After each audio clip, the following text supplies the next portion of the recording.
ہرقل شاہ روم نے ان کے پاس قریش کے قافلے میں ایک آدمی بلانے کو بھیجا اور اس کے وقت پر لوگوں تجارت کے لیے ملک شام گئے ہوئے تھے، اور یہ وہ زمانہ تھا جب رسول اللہ صلی اللہ علیہ وآلہ وسلم نے قریش اور ابو سفیان سے ایک وقتی عہد کیا ہوا تھا۔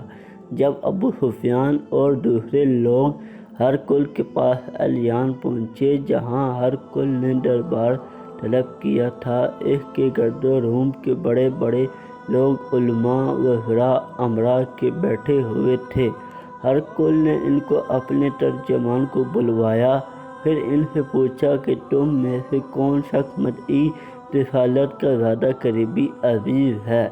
ابو سفیان کہتے ہیں کہ میں بول اٹھا کہ میں ان کا سب سے زیادہ قریبی رشتہ دار ہوں۔ یہ سن کر ہرقل نے حکم دیا کہ اس کو ابو سفیان کو میرے قریب لا کر بٹھاؤ اور اس کے ساتھیوں کو اس کی پیٹھ کے پیچھے بٹھا دو۔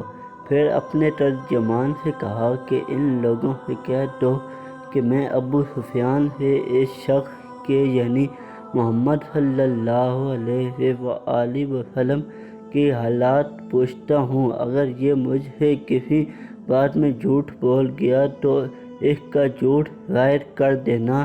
ابو سفیان کا قول ہے کہ اللہ کی قسم، اگر مجھے یہ غیرت نہ آتی کہ یہ لوگ مجھے جھٹلا دیں گے تو میں آپ صلی اللہ علیہ وآلہ وسلم کی نسبت ضرور غلط گواہی سے کام لیتا۔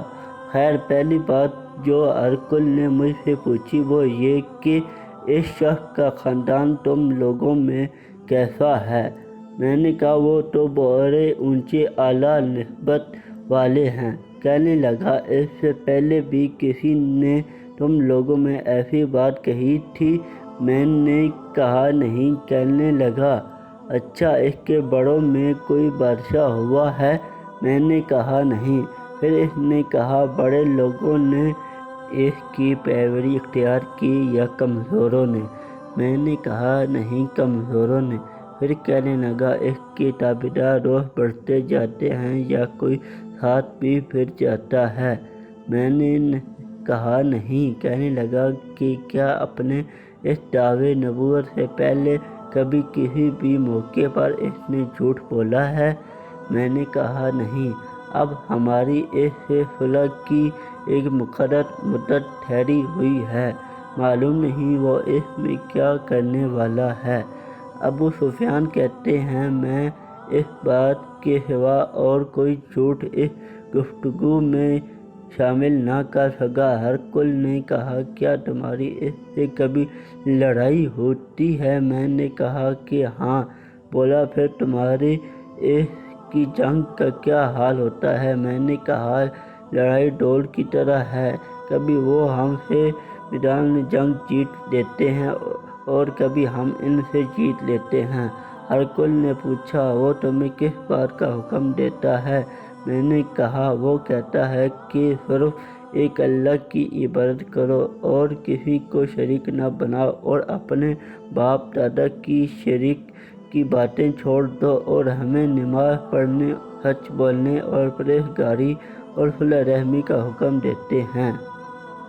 اس کے بعد ہرقل نے ترجمان سے کہا کہ ابو سفیان سے کہہ دے کہ میں نے تم سے ان کا نسب پوچھا تو تم نے بیان کیا کہ وہ تمہارے درمیان میں اعلیٰ نسب والے ہیں، اور تمام پیغمبر اپنی قوم کے نسب میں اس طرح عالی نسب مبعوث ہوا کرتے ہیں، اور میں نے تم سے پوچھا کہ آیا یہ بات اپنی نبوت کا دعوی تم میں سے کسی اور نے بھی کیا کیا تھا تو تم نے بیان کیا کہ نہیں۔ میں نے اپنے دل میں سمجھ لیا کہ اگر یہ بات ان سے پہلے کوئی کہہ چکا ہو تو میں کہہ دوں گا کہ وہ تمہارے ایک شخص ہے جو اس قول کا تقلید کرتے ہیں جو ان سے پہلے کہا چکا ہے، اور میں نے تم سے پوچھا ان کے باپ دادا میں کوئی بادشاہ تھا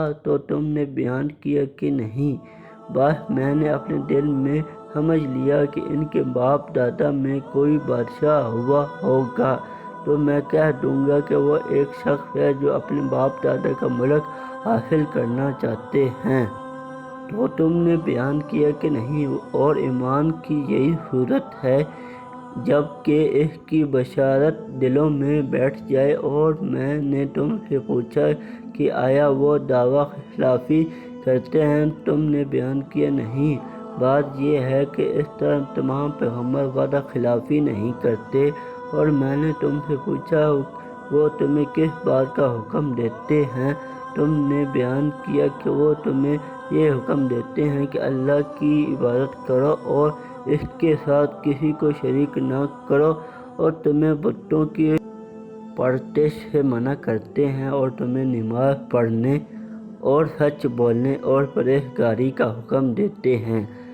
بس اگر تمہاری کہی ہوئی باتیں سچ ہیں تو عنقریب وہ میرے ان قدموں کی جگہ کے مالک ہو جائیں گے۔ اور بے شک میں کتب ثاقب سے جانتا ہوں وہ ظاہر ہونے والے ہیں، مگر میں یہ نہ جانتا تھا کہ وہ تم میں سے ہوں گے، بس میں جانتا کہ ان تک پہنچ سکوں گا۔ اور میں نے تم سے پوچھا کہ آیا اس سے پہلے کہ انہوں نے یہ بات کہی ہے ان پر کبھی جھوٹ کی تہمت لگائی گئی ہے؟ تو تم نے کہا کہ نہیں۔ بس اب میں یقیناً جانتا ہوں کہ کوئی شخص ایسا نہیں ہو سکتا کہ لوگوں پر جھوٹ نہ بولنے اور اللہ پر جھوٹ بولنے اور